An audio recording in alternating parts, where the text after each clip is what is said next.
पूरा जिला और संभाग रा जतरा भी कांग्रेस बीजेपी जो भी जनप्रतिनिधि आणि मार्बल व्यवसाय में जुड़ा तक है सब निवेदन है वो सब है जो आंदोलन में अपना सब लारे आवे और अग्नि रेन बड़ी बड़ी रोड ने घटावे। अन्यथा ये व्यापारी तो रोड पे आए आए, अगर व्यापारी नहीं हुए तो आप नेता नगरी कहीं पे करो आप। सही बात, हाँ, ये मोटी बात है।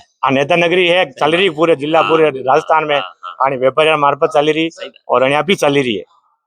बिल्कुल बाकी सही न बात रहेगा बांस न बजेगी बांसुरी। ठीक बात है। हाँ, तो सही बात है कि नेताओं ने भी जो चुनाव लड़वा लिए सब कुछ ज्यादा जो है चंदो देव वाली भी ये फैक्ट्रिया है और ये फैक्ट्रिया फंड जुटावे और चंदो मिले और राजसमंद में जितनी भी यार रौनक नजर आई रही है वह सब मार्बल उद्योग पे आधारित है। और यो मार्बल उद्योग अगर ज्यो ज्यो कदा ढलान पे आयो है, ज्यो ज्यो खत्म व्यवहारी स्थिति में पहुंचो है तो वनी रो असर हर इंसान पे पड़वा वालो है। और मैं ये मानू कि यह लड़ाई सिर्फ मार्बल वाला रीति है, अठारह हर आदमी ने अणी सपोर्ट करना चाहे और अणी पे ध्यान देना चाहे और नेताओं ने निश्चित रूप अणी पे ध्यान देना चाहे।